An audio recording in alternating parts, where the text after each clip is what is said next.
Morning students. Today we are going to discuss about the chapter electricity. So as we know that electricity mainly we use in homes, schools and industries. It is very essential for us. And what is electricity? We will discuss in this chapter what is electricity and what are the various uses of electricity. And see here, electricity is actually the flow of charges, flow of electrons, flow of electrons. So what do you mean by electrons? Electrons are actually that you studied last year. Electrons are small particles that are revolving around the nucleus of an atom.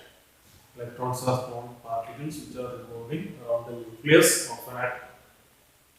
See, suppose when you consider a metal, see here these are electrons, these particles, these are electrons, and these electrons are randomly moving.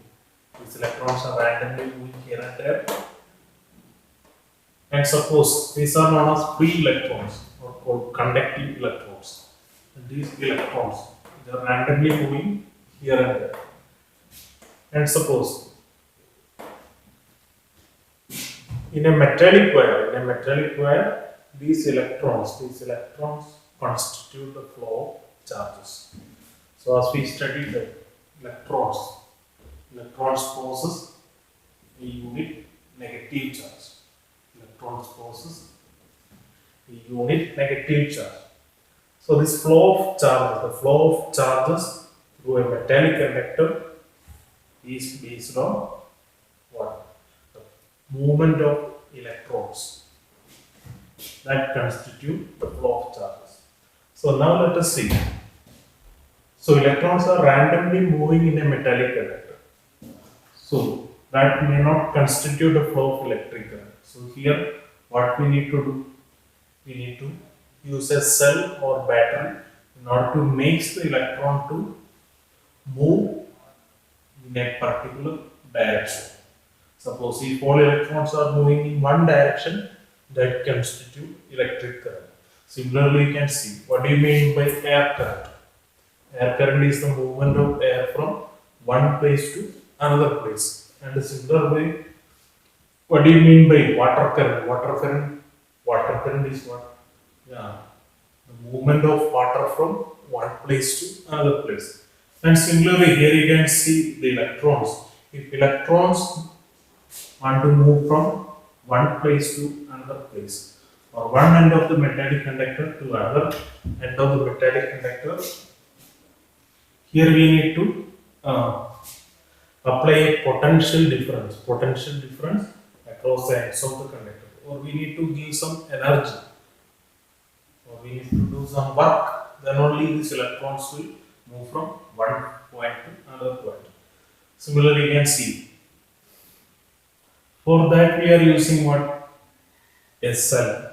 A cell or a battery that is used for moving these electrons through this metallic wire. See here you can see when you are applying a battery over here, this represents the negative terminal of the battery, and this long lead represents the positive terminal of the battery. See here, the direction of current flow is always from positive terminal to the negative terminal. This is the negative terminal and this is the positive terminal. See what is happening. See here you can see the electrons, but the direction of flow of electrons is actually from the negative terminal to the positive terminal. See when we apply potential difference using a cell or battery, the electrons will start moving from one end to another end. Basically from negative terminal to the positive terminal. But the direction of electric current. So at the time when this particular electricity when it was discovered, so electrons were not known at that time. So scientists believed that, or people thought that the electric current is actually the flow of positive charges. So they thought like that it is a flow of positive charge. So after the discovery of electrons, we know that electrons are negatively charged. Electrons are negatively charged. So we keep the concept same. The direction of flow of current is from positive terminal to the negative terminal, but the direction of flow of electrons are from negative terminal to the positive terminal. So actually we know that positive charge that is present in protons. Protons are residing in the nucleus, so they are not able to move. But here electrons are present in the outermost shell. So these electrons can flow from one place to another place. So actually what is electric current? So the direction of flow of electric current or the direction of electric current is from positive terminal to the negative terminal. And the flow of electron is from negative terminal to the positive terminal. Always remember that the flow of electron is always from negative terminal to the positive terminal. But the direction of electric current we are taking in order to respect the previous notion. Electric current is from positive terminal to the negative terminal. Okay. Now let us see what is an electric circuit. So here I have drawn an electric circuit. So which represents the long lead represents the positive terminal of the battery, the short one negative terminal.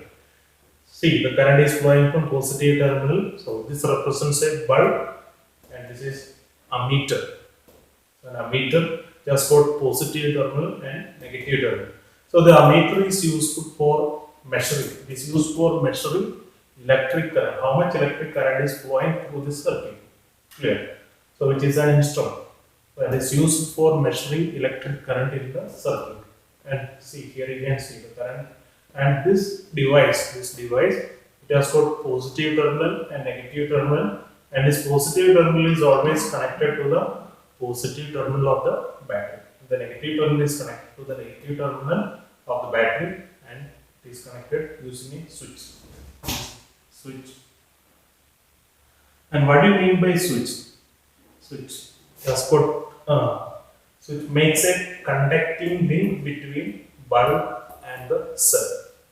So here you can see we don't require, we use it for either switching on or keeping the circuit turned off. So that's a function of an electric switch. Very keep in mind. What is ammeter?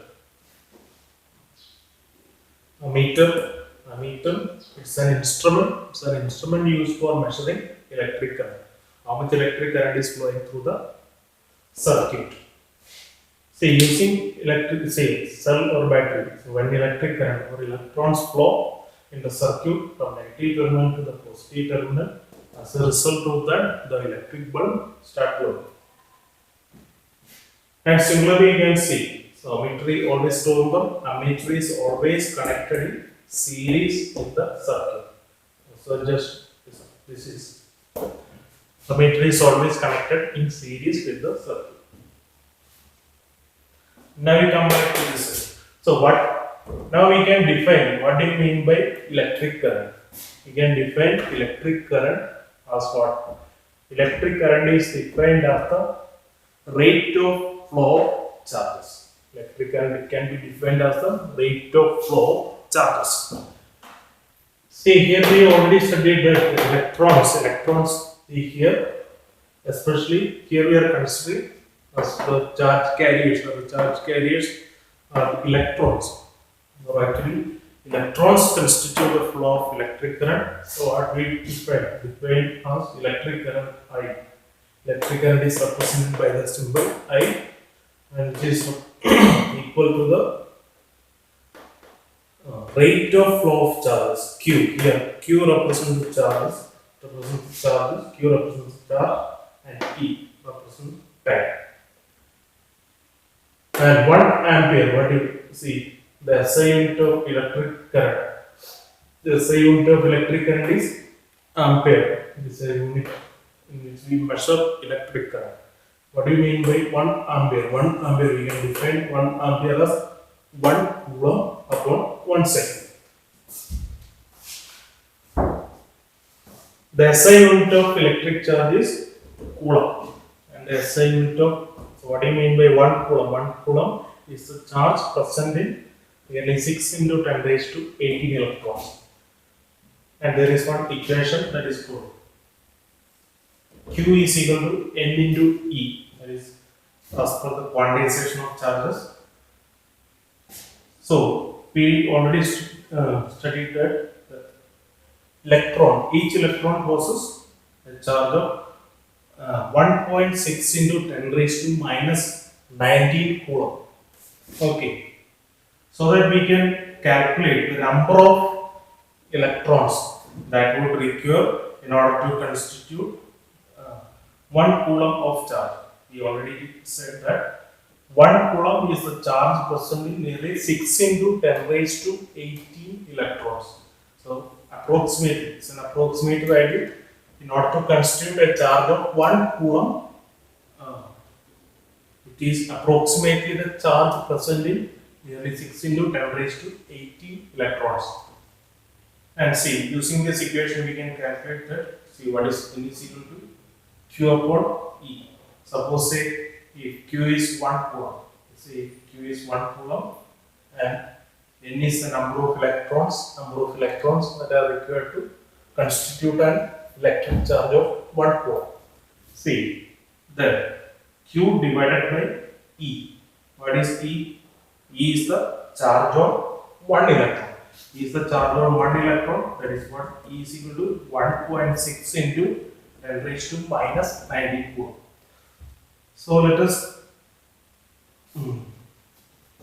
So when you take this division, 1 divided by 1.6 into 10 raised to minus 19, that will be equal to, when you do the calculation, you can see, or you can see 10 divided by 1.6. 10 divided by 1.6, so that will be, you will get approximately 6.25 into 10 raised to 18 electrons. Okay, so this much number of electrons are required to constitute 1 coulomb of charge. Say, and suppose if 1 coulomb, see, if this much number of electrons are flowing in 1 second, if 6.25 into 10 raised to 18 electrons are flowing per second, that will constitute an electric current of 1 ampere. Okay. So now let us look at a numerical, that is I is equal to Q upon T. Using this equation, what is I? I is current. Q is what? Q is electric charge and T is time. So what is electric current? Electric current we can define as the rate of flow of charges, that is Q divided by T. Q represents charge and T represents time. See, suppose we have got in the question, see the current is given, I is equal to 0.5 ampere and T is equal to 10 minutes. This question is there in your textbook. And so suppose here time we need to convert into seconds. 10 into 60, that is what? 600 seconds. 10 minutes you need to convert first into seconds. So what is, here we need to calculate Q. What is Q here? Q we can while rearranging this equation we will get Q is equal to I into T. So that is 0.5 into 0.5 ampere into time we have converted into seconds, 0.5 into 600. So you will get Q is equal to 300 coulomb. And similarly, do this particular question. So if current I is equal to 10 ampere and T is equal to 30 minutes. Time is 30 minutes, you need to convert into seconds. So you calculate Q. Okay. I hope you understood this lesson, this particular part. If you have any doubt, you just ask me a doubt. Okay. Thank you.